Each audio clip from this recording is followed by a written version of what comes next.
Welcome. Our session here this afternoon, as you see, it's been programming, is on the business side of calling. And let me just preface our session here a little bit, if I can. We, as callers, probably, whenever we think ourselves and our profession or our business even, we think of ourselves more as artists than we do as businessmen.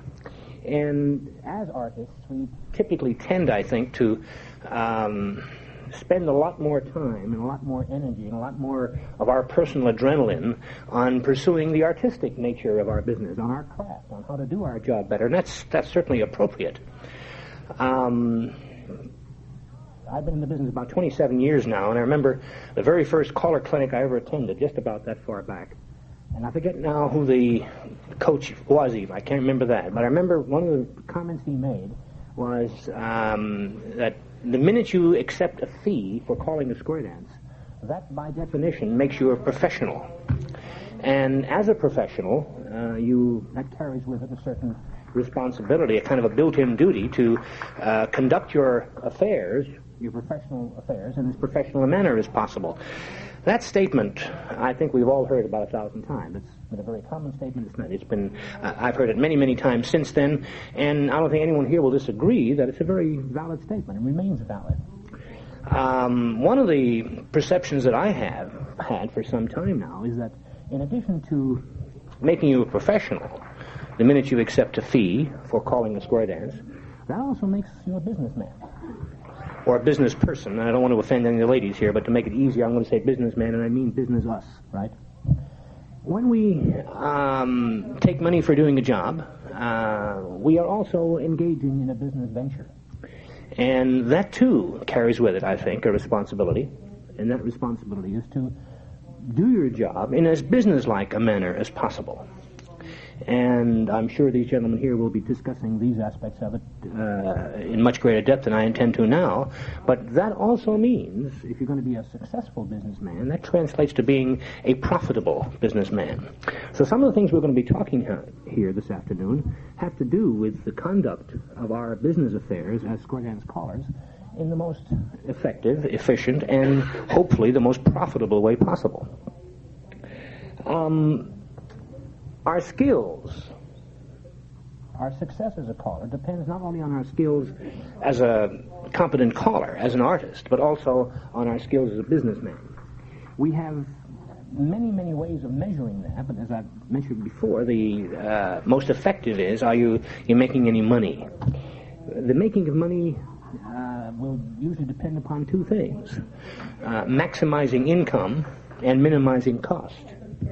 We've had many sessions at prior CALLERLAB conventions that dealt with business aspects of calling, but for the most part they have typically dwelt primarily on the tax end of callers' business activities, and while those things are very, very important, they've been done very, very frequently, and we've never had one that dealt with the other business aspects of a caller's professional life.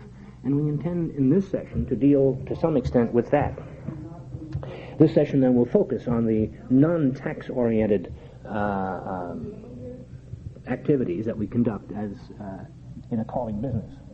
On this panel, I will be moderator. I am Bill Peters from California, and we've gotten two very talented caller businessmen to help us out here. That's the nice thing that I said to him all day, right?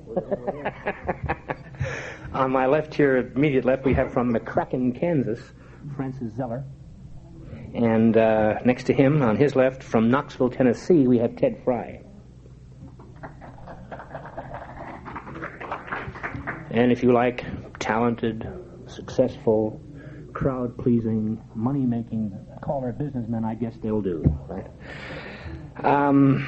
We can do this session just about any way that you would like to have us do it. What we kind of thought we might do is to have each of us talk to you for a few moments on our window on the square dance caller's business life, give you some of the perceptions that we see and that we have, and after each one of us is finished, we would entertain your questions and your responses and your comments, and then go on to the next one, and When the three of us are finished, well, then we'll have a general question and answer session for everybody.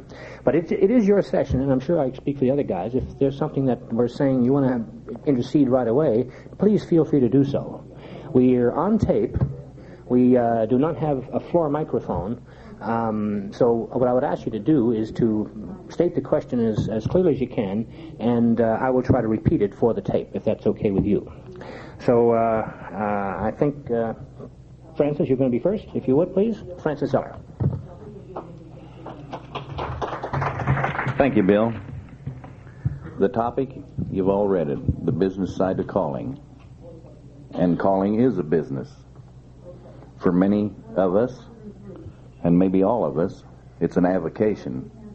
It's not our main source of income, because very few callers are fortunate enough to make enough money to live on just their square dance calling, because it is tough.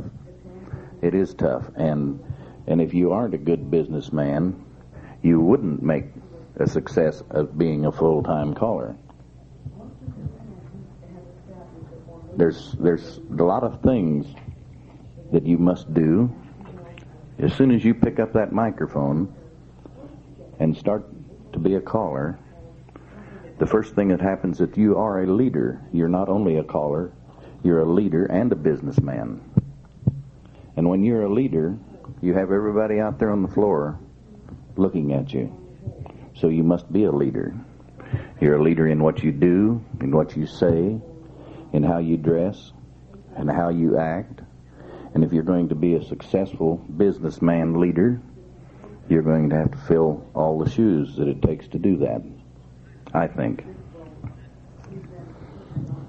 Now, if you're going to be a successful businessman, you're going to have to prepare. You're going to have to work. How many of us, I'll say us because I'm probably just as much at fault as anybody, how much of us spends 2 or 3 hours a day preparing for a dance that night? A lot of it. Do you? That's great. That's great. Are you a full-time caller? Now you are, huh? Yeah. Many callers practice at the dance. They never pick up a mic at home. I've seen callers come in and lay the singing call sheet down and call it, looking down there at the singing call so they knew what the heck a figure was and one thing and another. I don't call that a businessman or a professional. He hasn't prepared himself, but he doesn't back up when the check comes. So he's not what I would call a good businessman. You must program your dances. You must know what you're going to do before you get there. For many people, you call to the same people week after week. You're not out on the road. You're not a professional caller where you're at a different town 300-400 mile apart, and you can do the same singing calls for 6 months if you want to. And they've got the easy life. So you're at home, and you must be a businessman. Do you all subscribe to Square Dance magazines, workshop material? Do you check your material with your dolls or your checkers or one thing or another before you call it, or do you practice that on your dancer? That's not being a good businessman. That's not being a good businessman. One other thing, one thing to be a successful businessman, I think you better get a good accountant and keep track of your expenses and your miles. Myself, I have a ledger. At the end of every month, I check that month's schedule that I had. I know how many miles I drove every month, and I know how many dollars I took in. And some months it ain't enough, but I suffice on what I get. Calling is a business, and we better treat it like a business. I think everybody should have a contract with their club, written. So there's no question about what you get, what your job is, whether you're supposed to furnish the equipment, whether you're supposed to do this, whether you're supposed to do that. Have a contract. Don't call too cheap. Don't call too cheap. I doubt if there's a caller that's been calling any period of time that hasn't called for a club for a little bit of nothing, and as soon as the treasure was built up, they hired somebody to come in, gave him a great big old fat fee, and there went the money that you worked to help them get. Did they appreciate you? Maybe they did, and maybe they didn't. But you was the businessman that helped them along. You was the businessman that helped them along so they could have Bill Peters come in and get the big fee, see? Please. Yeah, see? Bill liked that. If you're going to be a businessman, what do you do when you have a club write to you and want to hire you for a dance? They give you a specified date and you already have it booked, so you just say, well, hell, I can't call it, and throw it in the trash. I think you should answer every letter you get, yes or no. I had some very good advice from a caller one time, and I've tried to follow it. You know, he said, never turn down a dance. Never turn down a dance. If you have the night open, don't turn it down. If you know the club, they dance so terrible that you don't want to call for them, make the fee lucrative enough so that if they take you up, it eases the pain. Don't ever turn down a dance. Just raise the fee. You'd be surprised. I've tried that. You'd be surprised how many times they take it. And you get a very nice fee. One night stands. Be a businessman. Be a businessman on a one night stand. You're going to go down here to the country club and entertain those people. And they're used to paying a bundle to be entertained. And half of them won't know whether you're entertaining them or not by the time they get around to having you. So get your money. Get your money. Charge them for it. Right. Yeah. Can I make a point? Right? Yeah. Let me make a point with reference to what Francis is talking about now. As a matter of fact, it was a hide in Knoxville, and they called me to do a convention for them, and it was just a demonstration type of thing, 15-minute spot, and I firmly believe what I'm going to say now. And I charged them $250 for it. And someone asked me why I charged $250, and I said because I didn't think I could get $500. Yeah, They paid me. that's what they paid you. See, that's a good way to do it. You know, kind of like Ray Smith says about his books that he writes on after parties. Somebody said, "How come you sell that for $3.50?" And he said, "Hell, that's all I can get." Yeah. One thing, I mentioned mail. Be sure you answer your mail. Be sure you answer your mail. If you can't call a dance, if nothing more, send them a postcard and say, the date isn't available, I can't do it. And don't wait for 60 days to do that. You know, it doesn't take very long to answer your mail. And I call all over the nation, and I hear many, many complaints. We wrote to this guy, and we haven't heard from him. It's been 3 months. What should I do? Well, now, what should I tell him to do? I said, well, maybe that got lost in the mail. Write him another letter. But I could told him that he ain't interested. Write to somebody else. Francis, Yeah. just emphasize what happens when the guy don't show up. When the guy don't show up, well, I don't know. We'll get into that later, Bob. Yeah. Yeah. I doubt whether any of us have not had that happen. And Bob Holop says, what about not showing up? I doubt if that's happened to anybody that's called 27 years or 25 years, or Ted's called 35. Haven't you, Ted? Not hardly. Not hardly. Another important thing, and I know this is a very important thing, and it probably doesn't happen to any of you folks in here. Pay your bills. Pay your bills. I hear complaints about the callers not paying their bills. They order records, and they don't get the records paid for. They order books from Bill Burlinson and people like that, and they don't pay it. Or they send a check, and the check isn't no good, and that's about as bad as not paying it.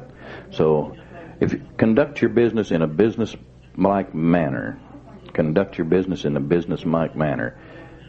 If you're going to call, be a businessman, dress like a businessman, act like a businessman, and if you go to a dance and you're on the floor as a dancer, dance like a leader, which is also a businessman. You can't expect your dancer to dance like that you taught him and that you want him to be if you don't do it, because you are a leader, and when you get on the floor, everybody that's at that dance looks at you sometime or other, because you are their caller and you are their teacher, and they are going to look at you. And if you're out there doing everything in the book nasty, they're going to say, well, that must be all right because our caller is doing it, and that's not good business. I'm going to quit now, and then we'll turn back to Bill, and we can come back later. Okay, question. Yeah, Francis, from a business aspect, what is the advantage of having enterprise? From the business point, what is the advantage? The question was, what is the advantage to having another business, like he says, like my enterprise? I have two things. Both of them apply to square dancers. We make a 3-year calendar, which I was not going to mention because I don't want to make you people think that I'm using CALLERLAB to sell a product. We sell Indian jewelry also. I never take my Indian jewelry to a square dance. I never take that to a square dance unless somebody in that club asks me to bring some bolo ties or some belt buckles or some necklaces or something like that. I never take anything to a dance because they hire me to call that dance, and I try to do the best job I can at entertaining them because that's the business that they hired me to do. The advantage?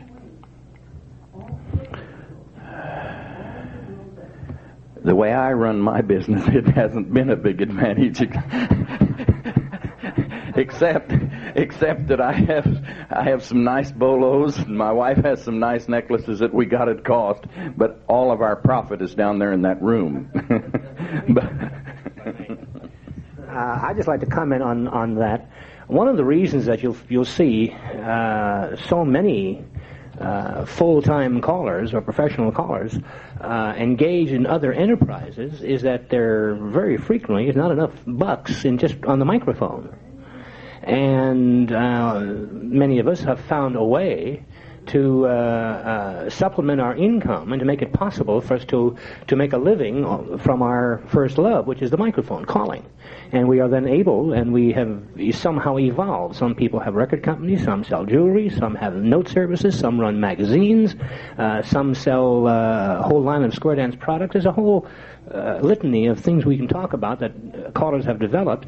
But I think one of the primary reasons for it is that we are able to supplement the income with that. And as a matter of fact, if you talk to some of the very successful guys, some of the guys who are really working and making fairly good money, only on the microphone, they will probably tell you they are so busy and so tired and so pushed by having to be from here to there and do all the pressure of the constant booking like that they wish they had some other business and are constantly looking for one so they can kind of relax a little bit. So I think that's probably one of the reasons for that too. The reason I brought it up is that when we're talking business side of calling, when we think of businessman and what is our best advantage, the reason I brought this up, I asked my accountant recently, what's the advantage of incorporating an enterprise? I wasn't sure that I was totally satisfied with the answer, but from a financial standpoint, and from a bookkeeping or tax benefits, the answer I got was that there was no real advantage in it. However, it was nice. It was a nice storefront thing that if you are involved in other things, then it's very clever. And very fortunate if you can as a caller. It can work. It can help you tax-wise. You can, if you happen to have a good year. If you're in another business, as I am, if you had a good year when it comes down to December, and it looks like you have quite a bit of tax to pay, you can run out and buy $5,000 or $10,000 worth of new stock, and your inventory will help you a little bit on the tax that way. But it's kind of like taking it out of one pocket and putting it in the other. You give the money to the jewelry man instead of the tax man, and you ain't going to get that money back unless you're lucky enough to sell the jewelry. Hey, yeah, that'll be something you can talk on. I was a mail carrier for 29 years, and Bill mentioned that running down the road. I had a rural route, 135-mile rural route, and along with carrying mail, we have a 1,440-acre farm, which we tried to manage a little bit. Plus, I called between 225 and 250 dances a year from California to Maine, and you can get run thin. And I retired a year ago, and we no longer farm. We have that rented out, and so now I am a full-time caller, and I don't do anything but call. Well, I don't call every night and don't call as much as I used to because my fee got bigger, It's just as easy to say 300 as it was 100, or 500 as it was, say, 250. So, when somebody calls you up and wants you to call a dance and you say, well, I'll do it for $500, Joe Blow gets awful good then. Their little local caller, he sounded much better than they thought he did. So you have a few more free nights if your fee goes up. But it's business. I've called dances for nothing, or equivalent to that, for a number of years, where you went out and you called a dance and maybe you had $10 profit. And I've called some that you had $10 loss. And you mentioned the jewelry business. It has saved me a couple of times. I had a dance in Louisville, Kentucky, which I was going to lose about $100, $125 on the call. I have never canceled a dance because I priced myself too low, and airfare went up, and you book them 2 or 3 years ahead of time. But I was fortunate enough that a man called me and wanted me to bring some bolo ties down to let him see, and that's one of the times that I took some. I filled my record case with bolo ties. I went to Louisville, Kentucky. I laid them out on the stage, and I sold about 10 of them. I ended up making about $100. So it does help in that way. Thank you. Thank you, Francis. Ted Frye. Thank you, Bill. One thing, Francis, you said you get to running thin. Well, I hadn't been able to see that. You ought to seen me. He's got his catching. You ought to seen me before.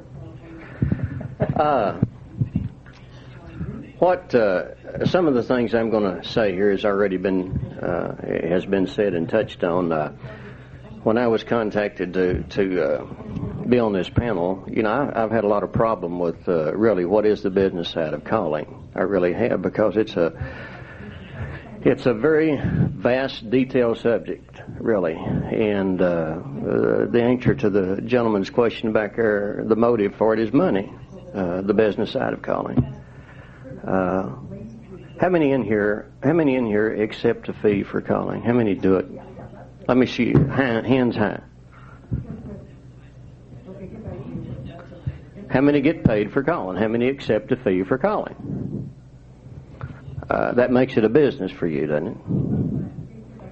it? If you consider the business side of calling what you do for compensation, and there's many forms of compensation, then the following points are something you may want to consider here. I've got a little overview of what I consider to be just some of the high points of the business side of calling, and then after I get through with it, I'll attempt to answer some of the questions you might have.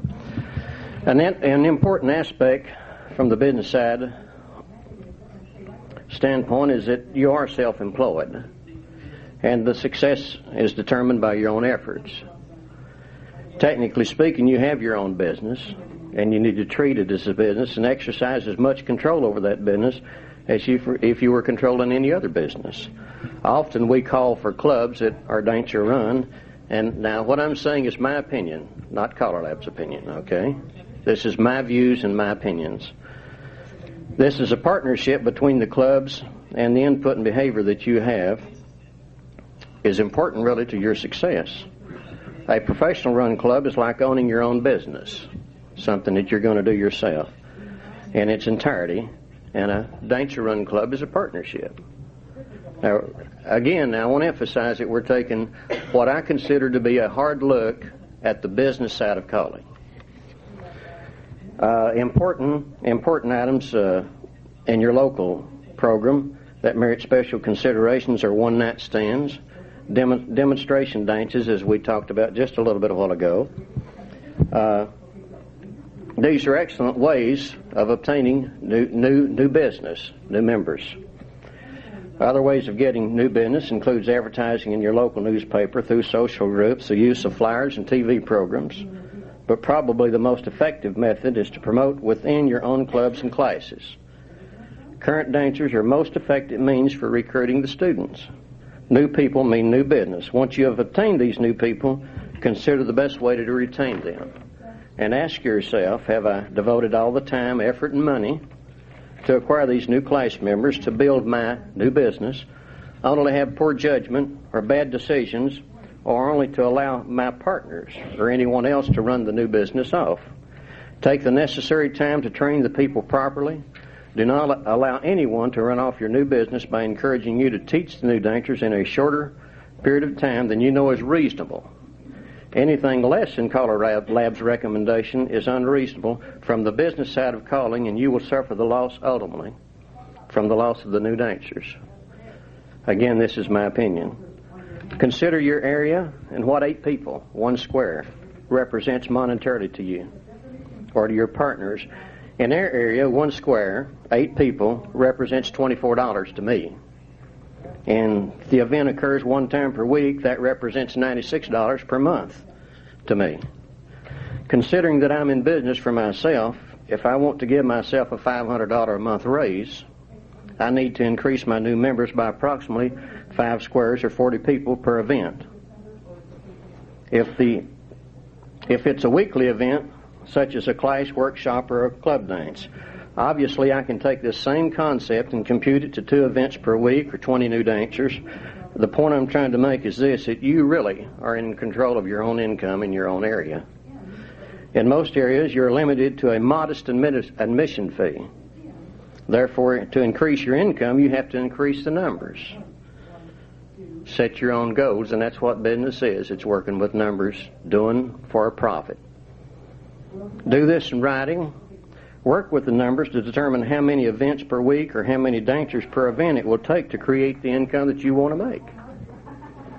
For an example, in our area, when we teach, we teach 2 classes per night. In September, we start a basic class and a plus or an A1, depending upon the man. And in January, we start another class, plus or an A1 or an A2, depending upon the man, on another night. This gives us 4 classes in 2 evenings, and slower students who begin their classes in September, we are encouraged them to come to the January classes. For them, that's 2 events per week. We have class-level dances periodically through the basic and mainstream programs at least once per month for the new people, in addition to their classes. That's 1 more event per month. Now again, I want to emphasize, this is taking a hard look at it, but this is the business side, the monetary side of it. We invite all of the area new dancers to attend and encourage all the other dancers, not just the new qualified ones. The class level dances create more income and allows new people an opportunity to reinforce what they have learned, and this is vitally important to their development. You all know that as well as I do. These are just a few examples of what can be done. You have to develop your marketing program, one that is suitable to your area over a realistic period of time to achieve your objectives. Develop an action plan and begin implementing as soon as possible. Remember that this is a service business, and the more that you know about your business and the better service you provide your dancers, the more successful you will be. Remember also to make business decisions regarding your calling activity, and do not make emotional decisions. That's extremely important. The business side of traveling and calling. As you're making plans to call out of town, consider the effect of the obligations. that may have on your local program. Plan your traveling to suit your program. First, decide what is best for you, what time of the year you want to travel. Decide what areas that you want to travel in. Think about the financial obligations. If you miss the local program, that's money out of your pocket. How much time and money will be spent in getting to the out-of-town dance and returning home? How much money will you really net from the out-of-town engagement? Don't accept an invitation to call at a level beyond your experience or competence. Whatever travel you do it by design and not by accident. Avoid common mistakes like overbooking, arriving late, not having extra records, needles, mics, extension cords, and so on. Try to schedule your out-of-town dances to complement each other. Be as efficient in the travel distance and time between dances as possible. Be sure that all contracts are duplicated and that all parties involved have copies. Contracts should always be in writing and should be complete with all pertinent details. Record keeping is vitally important to the business side of calling. You cannot make a sound business decision without the proper information and record keeping. You cannot know where you're going until you know where you've been. Keep records of your operating costs versus income. Calculate your net earnings for time invested. Calculate your return on investment, whether it be money or time, because time represents money to you, and in the service business, time is all you have to sell. So you have to make it work in your favor. Profit centers. We touched on just a little bit a while ago. You can establish several different types of profit centers. For an example here, one of the panel members has a note service, and the other panel member has an Indian jewelry business. There are many other types of profit centers. I'm the only one of the panel members who do not have a profit center. The record business. What's married to record business? No profit in it. Seriously, I own a company that produces and markets square dance records and teaching manuals. You can establish profit centers just like ours. The teaching manuals and records can be purchased at wholesale prices and resold to your dancers. The jewelry, I'm sure, could be purchased at prices that would allow you to make a reasonable profit. And I'm sure that something could be worked out with Mr.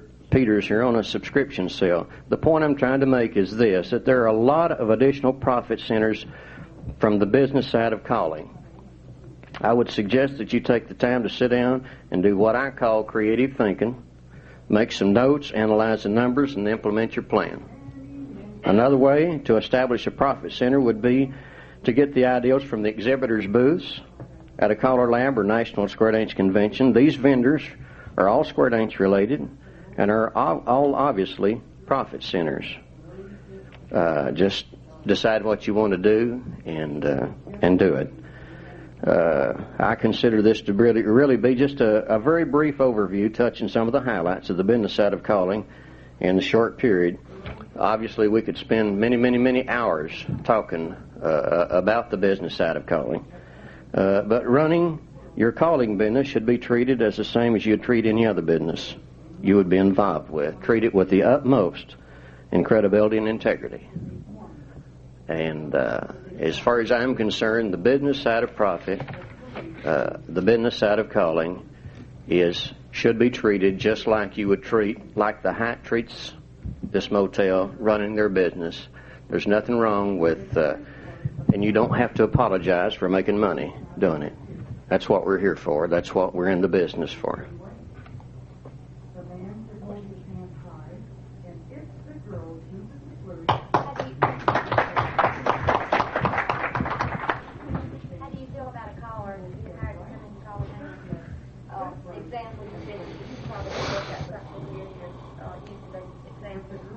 How do you feel about a caller? Say you hired him not selling it. Mm-hmm. He comes in and he's selling several items. I didn't hire him to market his items. I hired him to sell a dance. The question was, how do I feel about a caller coming that I'm going to hire coming to a dance to sell his product?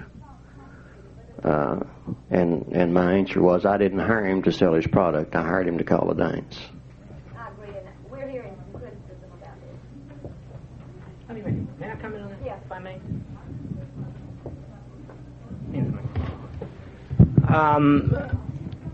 For the most part, that's generally frowned upon.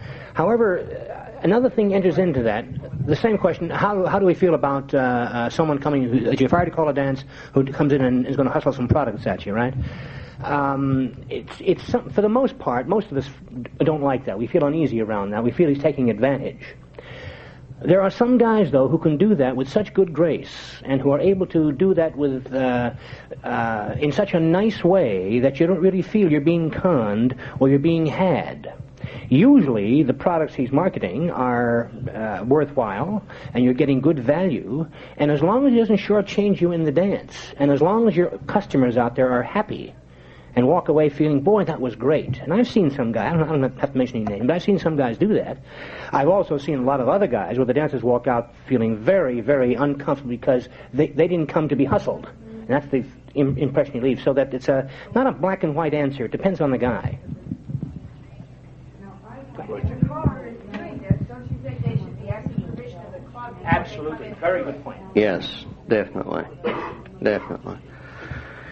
You know, too often, I think, I think we're all guilty, really, of establishing a direction in the business side of calling by accident rather than by design. Really, you don't have to apologize for earning money calling square dances. You don't have to apologize for that. Obviously, most of us, how many here that would go call if you wasn't paid for it? If you wasn't being compensated for it? Depends on the dance. Would you do it regularly? Obviously you wouldn't. You'd do it when you wanted to. Isn't the difference that when they pay us, we do it at their convenience? If we pay them, we do it at our convenience. And that's the difference. What I've said may be a little bit of hard view. You may consider it to be a little bit hard view look at the business side of calling. But the business side of calling is no different than the business side of any other business. It's a numbers game. You're in it to be compensated for your efforts.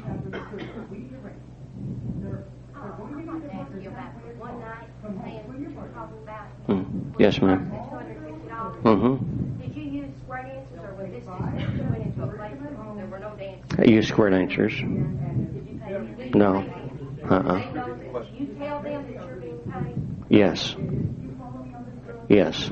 The question was, did I use square dancers when I went to the one night stand to receive a fee for it? Did I use square dancers? And my answer is yes. And did they know that I was getting paid? And the answer was yes. That I always hear asking the dancers to be fed, or that I get enough money that I can feed them, do something for them because they have gone with me. Mm-hmm. Yes, sir. Is there something CALLERLAB can pass on to the Square Dance Club as an actual cost of callers? I know all of us have donated time, and maybe just for the love of Square Dance calling, we have donated the time for these clubs.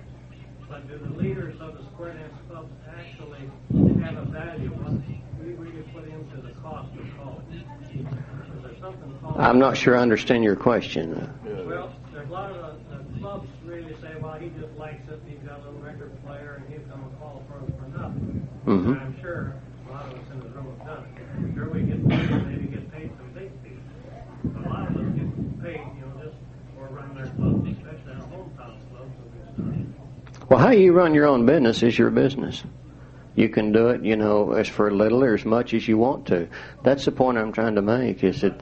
The point that I'm trying to get is that we need to get something to the Square Dance clubs as to what the real value is. Is it a $50 club or should we pay $100? That depends on the club and the individual.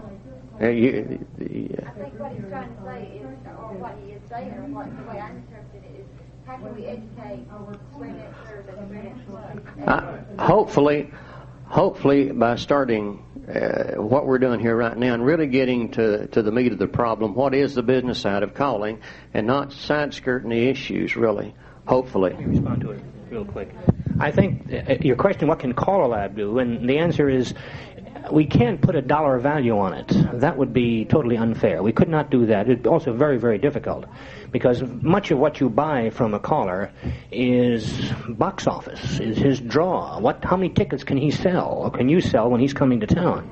And that's a very hard thing to put a dollar value on. What CALLERLAB can do, and has done, and is doing, maybe we can do more, maybe we're not doing enough, but we can entertain a program in which we educate the dancing public about what we are, how much effort and time and work and how much money we spend, and that for every hour on the microphone, the callers probably spent 3 hours at home, and that all of these things contribute. Now, we are doing that in most of our literature. We're conceived of not doing enough, and I'll make note of that and pass that along.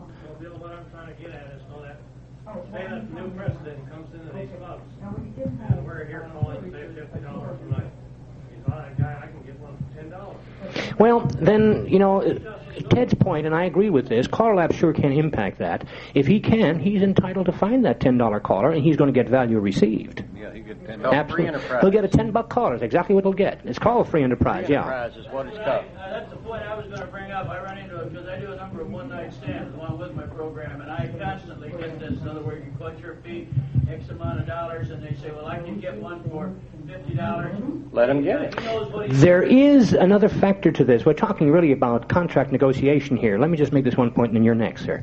And the point is that while we can set fees, we are also, we can't work in a vacuum. We have to work in a competitive market. If everybody is charging $10 and you're charging $50, you can get away with it only if you're going to convince everybody that you're worth that. You're 5 times better than those guys, you see. But if the guy can get a $10 caller and he's happy with a $10 caller, I'd like to have a Cadillac. Yeah, let me make a point. Yeah, go ahead. Let me make a point here, if I can. You have the right to do whatever you want to do. The point I'm trying to make here is do whatever you do by design. Act and don't react to a situation. Where are you going? What's your purpose? What's your goals? You can call for nothing every night in the week if that's what you choose to do. Question in the back there, Lucky. First. Okay, basically the question is, if you have a contract and you want to have them with your clubs and what have you, and you do a lot of one-night stands, or you have a chance to do several demonstrations, and the club says, hey, this guy's making some pretty good bucks, we want part of that money or we're not going to participate. Do you stop doing them?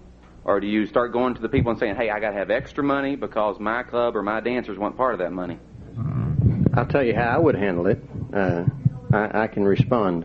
I would make a decision at that time whether I wanted to pay them or whether I didn't want to pay them. And if they said I would have to have some money to participate, I would say, well, I can't afford to pay you. There's not enough money appropriated for this. I'm going to have to find some people that are willing to do it for nothing. That's how I would make a decision, a plain, simple business decision. We're going to take 2 more questions and then move on. Please come on up and... I had the same situation. Come up here to the microphone. I help a little bit. But not. T.C. Richardson, Detroit. I had this very thing happen to me this past Saturday night. I did a one-night stand for an organization in Detroit, and I had a square to go with me. And I had given the guy my original fee. And when the dancers requested to be compensated for going with me, I got back to the guy that had contracted me in the first place and told him that the fee would have to be raised because I had to compensate my dancers. I had no problem.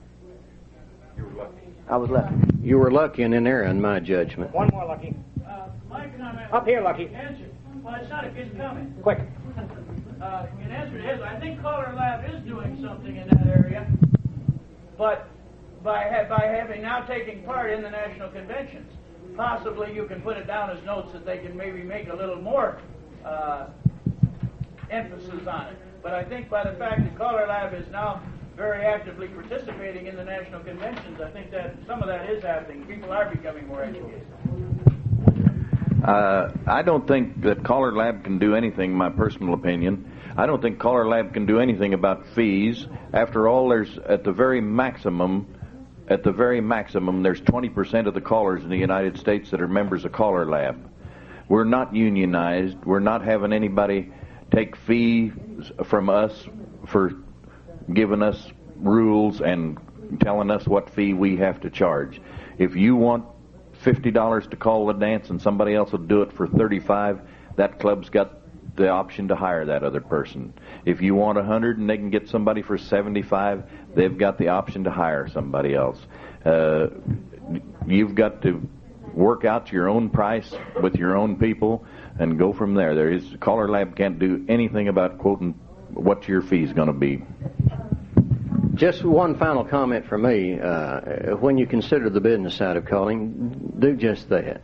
Consider what you're getting for what you're giving, what you're being compensated for the time and effort.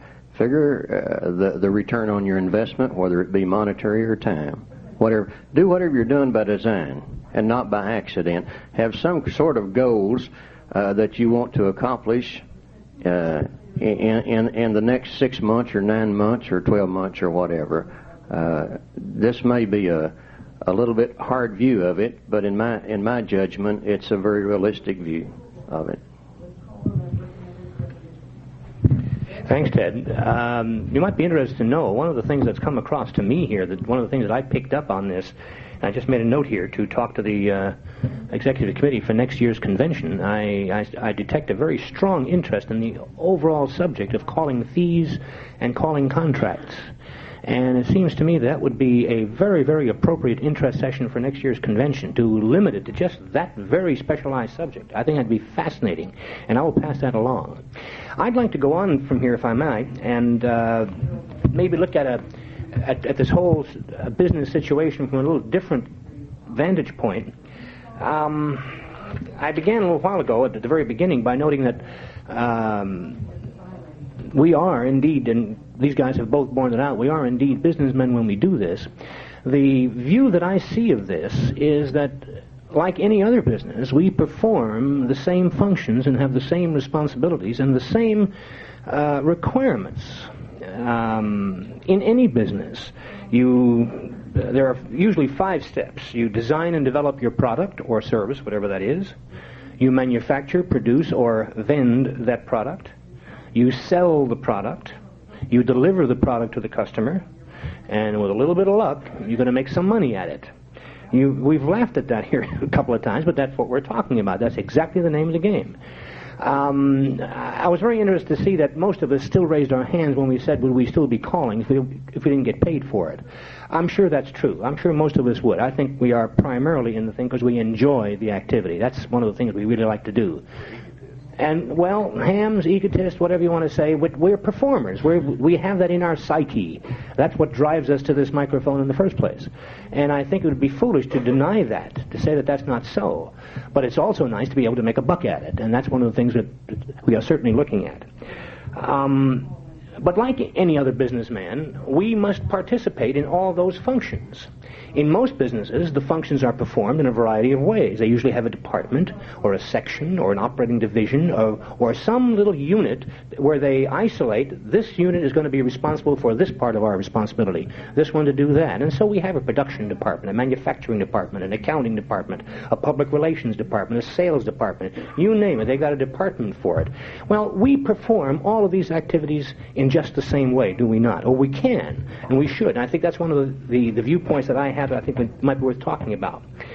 We have an R&D department, every caller does, a research and development department. Where does all that choreography come from, right? We research it, we dig it out, we find it, we refine it, we build it, we develop it. We hone and develop and shape the product. We find it so that it can be effective for us. It takes many, many forms. There are note services, certainly. There are magazines. There are books. There are thousands of resources that we apply. One of the best resources is to go to somebody's dance. Did you know this is fun? Did you ever try dancing? Square dancing's marvelous. It's great recreation. Try it. It's also a marvelous resource for material. Take along your tape recorder and research the material. That's sure, absolutely. Well, interesting point. With his permission is what he said. Certainly. I know very few callers who don't let you tape. But usually I have one of those little pocket tape recorders, and I usually ask him, can I tape? And if he says yes, happy. If he says no, I'll tape anyhow. I don't tell him I'm taping, because once it's over the microphone, it's public property. That becomes public domain. Did you ever have somebody tell you no? Sure. Really? Yep. Not very often. Most of the time they say yes. But I've had that occasion. Don't even get into that. We had a year or two of that teaching business. It's also important for you to know in your research department to keep up with the competition. You've got to know what the competition is offering. You've got to be offering a product that is at least competitive, that is viable in the current market. If everyone's doing push, pull, and chain, by golly, you want to be doing push, pull, and chain too, unless you have very good reason and you can justify that reason. And that's okay. That's your decision. It's a business decision. But you want to at least be aware of the fact that everyone else is doing this, and if everyone's going east, you decide to go north, fine. But you must know that you are then the maverick. You're out there in left field, and if you think that's the way to make a buck, or that's the way to succeed, or that is what rings your chimes, that's exactly the way to go. But you must have the knowledge, and that's what your research department will do for you. We have a production manufacturing department. All that research that we have now is produced right here. We've all heard the lessons on voice, on delivery, on mic presentation. Well, all of that is part of our manufacturing operation. That's how we really deliver the product. We have a quality control department. You want to be sure that this product that you've developed for your people is a viable one, is an effective one, and you want to also be sure that you don't get stuck in that rut, that it stays there all the time. You want to be sure that you sustain the quality. My quality control department is my wife. She lets me know in no uncertain terms when I waver just a little much. Betty tells me right off, hey, that wasn't as sharp as it should be, or you're losing your edge. Well, I listen to Mama. The tape recorder is a marvelous quality control department. It doesn't lie. I like to sometimes think that maybe that couldn't possibly be me, but that tape recorder has it right there. And it is a judge and a way of measuring, of assessing the quality of your product.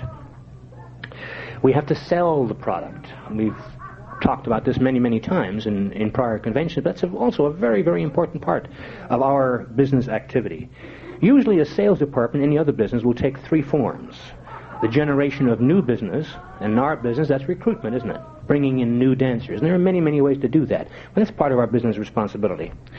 We also have to create repeat business. And that's a very, very important phase of our sales function, and one in which we're not nearly so successful.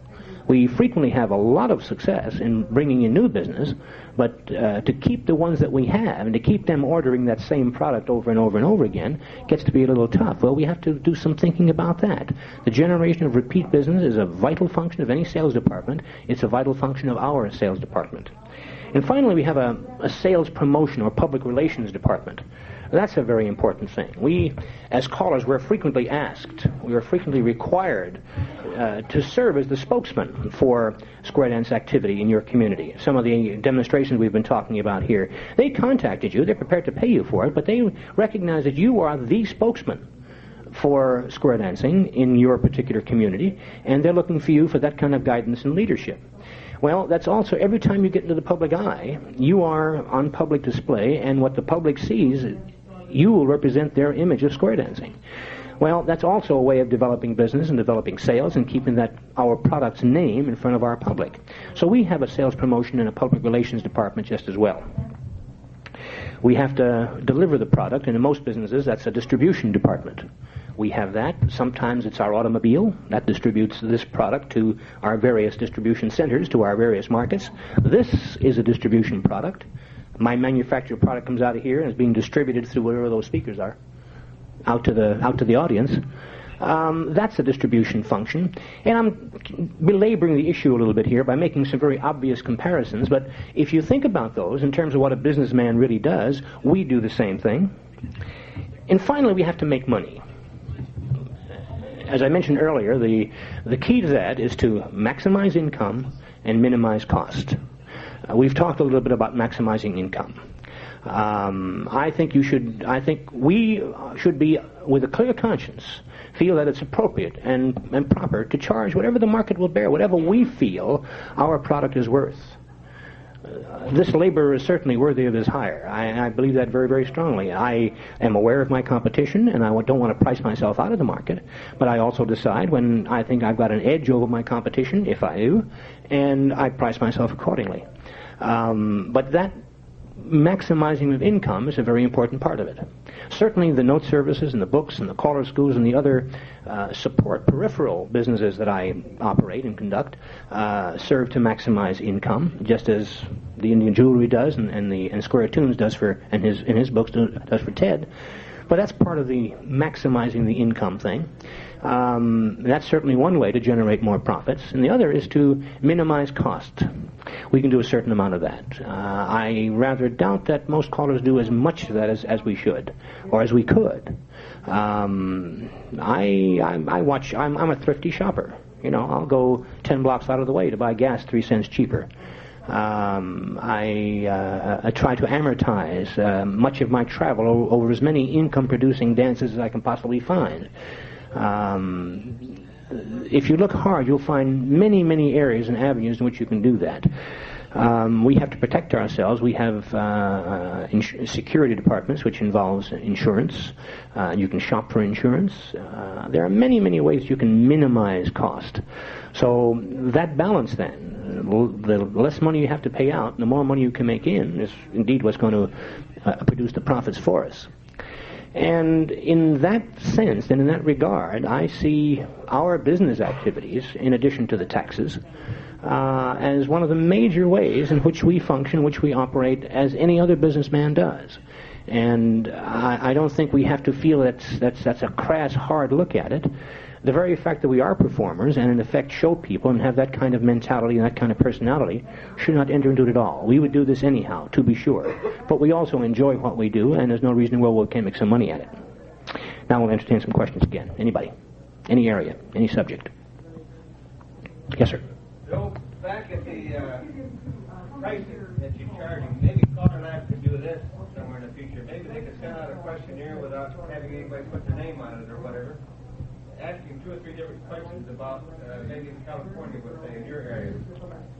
What do you charge for every club dance, from 75 to 500 or what? The question is, can CALLERLAB put out a questionnaire that would elicit information from its members and publish a report of what deals with fees and prices and average things and so on?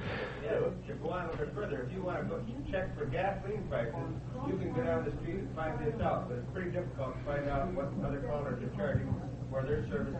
That is certainly a project that CALLERLAB could. It is possible for CALLERLAB to do that. I rather doubt that it would, and I frankly would think it would take a lot more effort than it's worth. We know our own situation, and we know our own market, and in a way I kind of feel you shouldn't, or we shouldn't, palm that off on CALLERLAB. I think that's part of our responsibility as effective business people. And as far as the fees are concerned, I am, except to know what the competition is charging, I'm not really concerned with what you charge or what you charge or what you charge or what Ted charges or what he charges. I'm going to charge what I think I'm worth, what it's worth to me, what I think I can get. If that happens to be more than Ted is charging, great. If that is less than Ted is charging, as long as I'm happy with it, that's fine. The thing that I think we sometimes have a problem with is worrying about, gee whiz, Ted made $100 more than I did. I should have asked for $100 more, and you feel bad about that. I don't have that view. If I made what I think I deserve, what I think I'm worth, and what I wanted for that, when I went into that contract, it was with eyes open, I said what I wanted to do. If someone else was able to get a higher fee for that, good luck to him. I will certainly have that in the computer next time I contract with those people, but, I don't feel badly about it. Dave?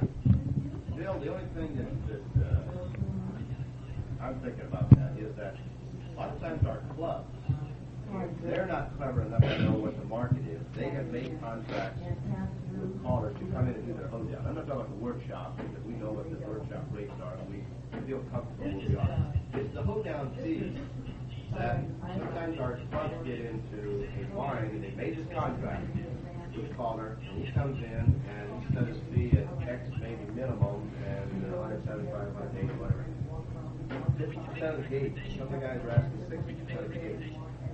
clubs are in some cases losing money on the dance, which takes out a Well, let me repeat your question first, Dave, if I may, for the microphone. The question was, some clubs who aren't aware of the financial conditions that go on will make contracts that they find difficult to fulfill. They'll hire a caller for a percentage and end up losing money on the dance. Is that your question? That's part of it, but I haven't got to the bottom line yet. The bottom line is going to be that we as a caller should have a pretty good idea of what the market is, so we go back to the club and say, give us some advice, business advice to our club that says that, yeah, this is the going rate for callers right now, and this is about the realm of where you can figure that you're going to make some money off it. If you want to make money, if you're going to put on a dance just to put the dance on and bring in and out of the area caller, then you need to be able to advise for that. Your comment is then the caller should advise the clubs if it may be difficult for them to meet the fee that he is required to charge. That he feels, if, for example, someone says, Bill, we'd like to, how are you going to charge? I'd say 60% with a minimum of say, $300. Say I gave that fee. And they would say, okay, and I know something about that area. That's going to be a tough fee for them to make. Are you sure you can draw 50 squares? That's what you're going to have to break even or something like that. That might be a proper response from me. But I can't help feeling, Dave, that bottom line has got to be they're making a contract. There's no gun at their head. As long as I'm not lying to them, as long as I'm telling them straight up, this is what it's going to cost you to get me. I don't know the area frequently out of town. You know, if they decide to fly me in and pay me 60% and do all that kind of a situation, and they're prepared to do it, I can't tell them, hey, guys, you're not going to make any money on this dance. I can't do that. There must be enough interest of wanting to know what are some of the going rates. I think that's the comment that's coming out of the group. And you suggested... Well, anytime that's been surveyed, Dave, and a few times it's been done, the answer always is there is no common rate. That's what always turns out. It's very hard to do. And we would all like to have information because we all secretly worry, am I charging enough? Maybe I can get $10 more, right? That's what we're looking for. And I'll tell you, in my opinion, you won't find it. I personally don't feel it's an activity that CALLERLAB certainly can engage in, but it would take so much manpower and so much energy and so much adrenaline, I don't think we could possibly do it. You need to take the time to analyze these things for yourself, really, and make a decision, a business decision on what's good and bad for you, not what somebody else thinks is good and bad for you, because CALLERLAB cannot dictate what's good and bad for you. It's reference to fee. Well, you know, I was looking back while you were asking the question a while ago, or making the comment, and in my judgment, one of the most successful callers that's ever lived is sitting in the back here, Marshall. And really, Marshall really needs to be up here on this side, really talking about the business side of calling.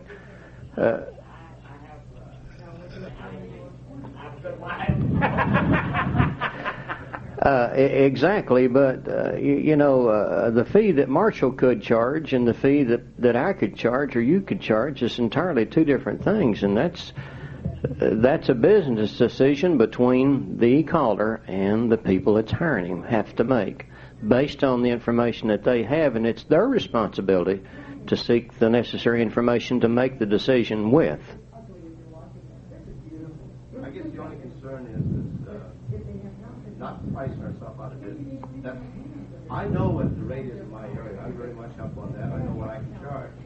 Although I'm aware of the fact that some of my clubs that made contracts with callers that come in and walk away with bundles, and the club ended up losing money because of their expenses and what they paid out. That's the club's fault. That's their fault. I just brought it up because it would seem like there isn't enough interest in wanting to know what that market is. But as an individual in the business, we should know, and that's your point. You as an individual should know that. Exactly, you should know. This gentleman from Detroit, I believe a while ago, made a point a while ago that he was very lucky with. And the people were good to him. They were good to him. Had they honored the contract, the next time he would have thought about making the contract that he made. You see, probably if I'd have been the people that hired him, I would have said, you should have known what you were doing. Now, if there's going to be a loss, it's going to be yours and not mine. Probably. Let me comment on it. In any other business, they call that market research. You know, the analogies between other businesses and this businesses are always there. You talk about Marshall's wife. He has a marvelous personnel department. Excellent. You know, that's the analogy, and it's all there, guys.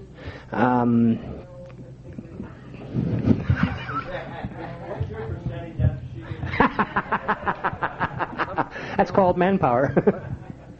Let me say something else here that Jack just walked in, and Jack is one of the most successful businessmen calling that I know, period. Jack who? Jack who. And every time that Jack has an inquiry about a visiting calling date, he has to make a decision. Economically, what's best for Jack? First of all, knowing Jack, as we all know, his health is the first. But second, Jack's got an excellent home program. And he obviously cannot go out and do some of the dances that we could because it would cost him money. The bottom line is he's making a business decision. That's the business side of the calling. How many people do you see in your hall now, Jack? A week? We operate 5 nights with a regular Western conversion from there. Between 1,000 and 1,200. Between 1,000 and 1,200 a week. Yeah, that's not the summertime. We're down about 700-800. That's pitiful, isn't it? Pitiful. It's pitiful, really. Losing your grip, eh? He's getting old and losing it, obviously. I got a letter from a caller from up north not too long ago. Wanted a percentage of all the money we took in from his dancers who spent the winter down in our I don't blame him, do you? He was trying, wasn't he? Get some more questions. Do we have any more questions? Yes, ma'am. How can you gracefully handle a situation where you have a contract with the club and they want to book you and you arrange the date on the phone? They say, well, we're going to send you a contract, whatever. And they will send you and say, on the contract, they will say, well, sign the duplicate copy and return to us. Mm-hmm. And they get very upset when you expect a representative from their club to sign it. We have had the situation that, well, if you have to have someone from our club sign this contract, forget about coming. Then I'd forget about going. Right. You know, it's got to work. It's got to be a two-way street. It's got to be a two-way street. You know, a contract is nothing more than a verbal agreement reduced to writing and executed by both parties. That's all it amounts to. And if one of them don't want to execute that or honor the agreement that they made verbally, I'd have some problems with it. And my attitude would be, I'd see you later. When I get a phone call like that, I tell them if we don't, we'll hold the date for 2 weeks. And if we don't have the contract within 2 weeks' time, I will consider booking another date on that time. Plus the fact with the one-night stands and so forth, I send my own contract to them. Well, another way you could handle that is to just simply by putting a footnote, if not acknowledged within 15 days, we'll consider it invalid. Yes, ma'am. I have had the experience only once. I agree that club wanted to book us for 2 consecutive years. And when they sent the contract to us, they sent the contract for the first year, but did not send it for the second. So I sent a letter back and said, did you not want to reserve that second year? They were afraid that maybe the club would be in existence. Although the club was doing fine. So I said, well, send me the contract. If it's not in existence, you won't owe me anything. Whatever agreement you make between you and the club, that's your business. That's you have that prerogative to do whatever you want to do. Let me comment on that to a fairly extent.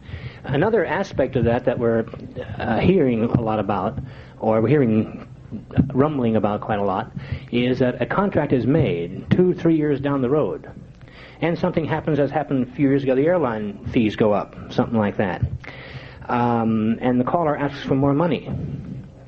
We should not feel, in my view, backward about that. We have to honor the original contract. But there's nothing that says we can't renegotiate a contract if that happens. That happens in business all the time. But you must understand, you have indeed made a contract that you are indeed responsible for, and if the airlines raise their fees and we didn't know about that, that's okay. We have to eat that.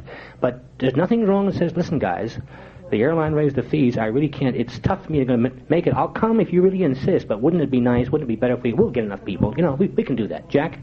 Well, in regard to a situation like that, I think all of us have learned that because of the possibility of an inflation jump at any time, when it comes to travel expenses, you're not going to put down a dollar amount. That club, if they're bringing you in, are responsible for your airfare, housing, whatever you all agree on. And if the airfare is $200 this year and $400 in 3 years, that's their responsibility Sure. to say to you, I can't pay it, what's going to happen? You know? There are times when you go through an area and you're flying in and you're taking dates from one town to the next, and because you know you're going to fly in and you suddenly find you can't do that. So the renegotiation process, though, is a very viable one, and certainly we should not feel backward about that at all. Any other questions about this? Sometimes your main dance is canceled before you get there. And sometimes the main dance gets canceled. You know, that's another thing. And one of the perils that our business is fraught with is that if we miss a dance, if we cancel a dance, we're a dirty bird. They hang us up on the wall, boy. But if a club folds or cancels or decides, well, it's Easter week, we can't have a dance that time, you know, they don't necessarily tell you. What's even worse is what happens when the dance is canceled, no one told you. That happens. I'm sure we've all been in the situation, you drive to a dance or fly to a dance, and they give a war and nobody comes. You know, that's terrible. So that's part of the pitfalls that our business is fraught with. Ask if anybody... is there anybody out here, is there anybody in our group that missed a dance? Ever missed a dance that you had booked? Yeah. Well, no, not sickness. You missed it in your calendar. You missed the contract or something, and didn't get there. Yeah, I did that. Did you do that? Once in 13 years. What happened, Flip? I seen you have your hand up. You can't tell. Don't tell, Marshall. Don't tell, huh? I had, let's see, my wife does.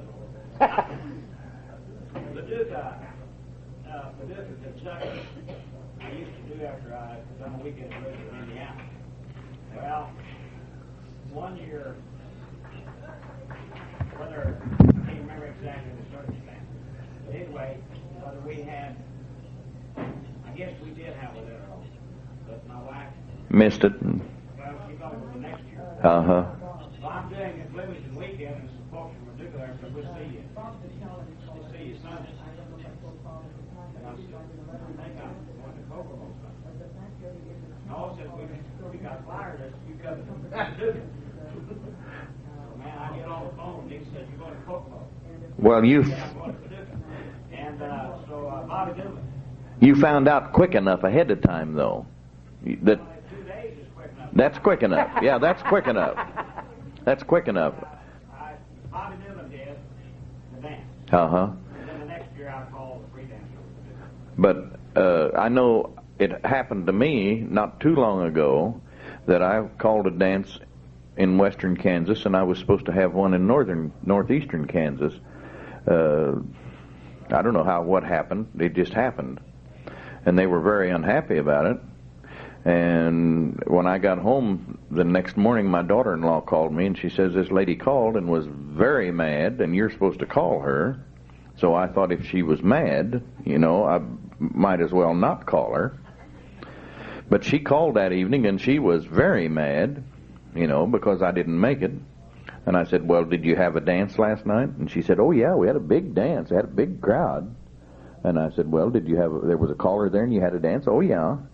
And I said, well, you shouldn't be too mad because you probably made pretty good money because the guy you hired didn't charge you near as much as I would have charged you. Yeah, but what are you going to do about it? So what are you supposed to do about it? Let me say. I shake them in 1 in 10 years, I get free dance. I apologize. I got on the phone, apologize, but I'll be at your next dance. Most of the answers we're getting here for the tape are that one good way to get around that is to give them or to make atone for that is to call a free dance the next year. That was just something I wanted to pick up on that Marshall said he had done, and obviously Marshall don't have to call a free dance. No. But he made a business decision to compensate for an error that he made, and that's really what it was, a business decision. I might mention about that little guy from Abilene. I didn't think he was going to be back there, but Marshall, Bill was talking about this a minute ago, and I probably should have said it. I've heard Marshall say some of the clubs sometimes, can you really afford this? And they might have said, no, we can't, we've taken less money. Well, that's the way Marshall does business, and everybody that knows Marshall knows that. That's the way he operates his business.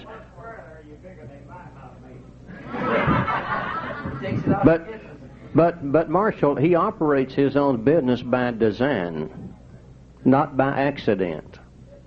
And that's the reason that Marshall...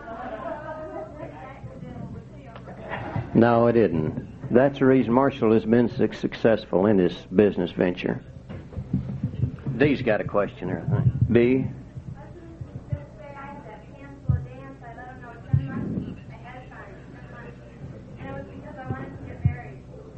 That's a poor excuse. That's the only time, out of the year that I would have had to cancel us dance classes weren't bad, so I wanted to cancel one dance out of town. 10 months ahead of time, I said I would lined up a caller, and they were upset. They were very upset. Yeah. Well, I'll tell you what I did in... Come down there and get married. Yeah, I'll tell you what I did in my case. I argued with the lady, about what I tried to get her to tell me what I was supposed to do, because she obviously thought that there was something that I was supposed to do. And so I finally told her, give me another date and I'll call the dance for nothing. So she gave me another date, which is supposed to be sometime in May, coming up. And last week I got a letter saying that the club folded up. They didn't have any dancers anymore, so they canceled the dance. That's because you missed a dance. You see, that's the whole reason for that. I guess bottom line for this particular area of the conversation has to be, while none of us want to miss dances, it does occasionally happen. We can't avoid it. It's never by design. That is strictly by accident when that happens. And on the other hand, because it is such a tough problem to handle when it does occur, we should conceivably exert as much effort as we can beforehand to see that it doesn't happen. When it does, recognize that if it is your fault, that it is indeed your fault, and offer to make some amends if you can, and take it from there. First, Bob, then you. I missed one dance, and at a convention, somebody told my wife that they were going to book me for that certain date. Now, it happened to be her birthday, by the way, didn't make any difference. But they gave her a verbal agreement they were going to book me for it. And she always said, send the contract. Well, they never sent the contract. And we went out. I took her out for dinner on her birthday. I didn't know anything about her. I had no idea how they put the meeting place. Sure. And we came home from gorgeous supper at the Elks Club. Telephone rings and says, you're supposed to be here. Clear throughout the state of Wisconsin. Yeah. I didn't even know anything about it. But they never sent the contract. It happens. What would you do in a case like that? I had no idea I was supposed to be. Well, now, that raises an interesting point. It has happened to all of you, I'm sure, out there, where someone says to you in the hallway here, hey, are you available on the third Thursday in February? And you look at your calendar and say, yeah, and they say, I'll let you know. And then to them, that's a contract. They assume they have a binding contract. The way out of that is you simply let everybody know, if you haven't got my signature in writing, you ain't got no contract. I had no idea about it. I didn't even talk to the person. Well, obviously, when you get to the business side of it, it's your responsibility. It's your responsibility, not theirs. Yes, yours. My wife's a business person. She takes care of everything. I don't know. You had a question here. No, I First one in front, then you, dear. Okay. I believe the CALLERLAB contract, we have a little line that says we'd appreciate a card from the club 2 weeks in advance. Oh, sure. Sure. But if some dancer who doesn't see that contract, doesn't even deal with contracts, the CALLERLAB contract, unfortunately, is not universal, and who stops you in a hallway somewhere or at a festival or at some other dance that you're calling and says, are you available on that Saturday? And you look at your calendar and say, yep, and they'll say, okay, and they don't say that even we have a contract, they say, I'll let you know. There's no decision made. They were just checking your availability. And then they assume, because their club, they voted on it, they say, yes, we'll have it. Well, because they've already talked to you, therefore they have a deal. It ain't so.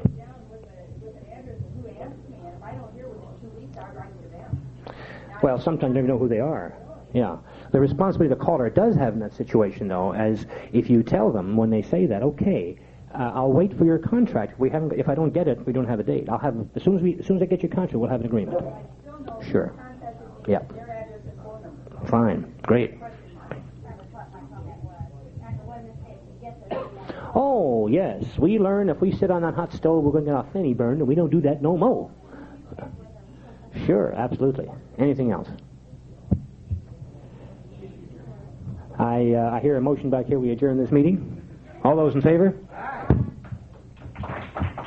We will have no proposals for the Wednesday meeting. Thank you, Bill. Thank you, guys. Thank you. Our pleasure.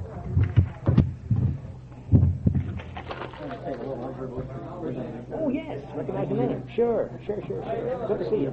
Thank you. You're trying to hurt my feelings. That's the wrong way.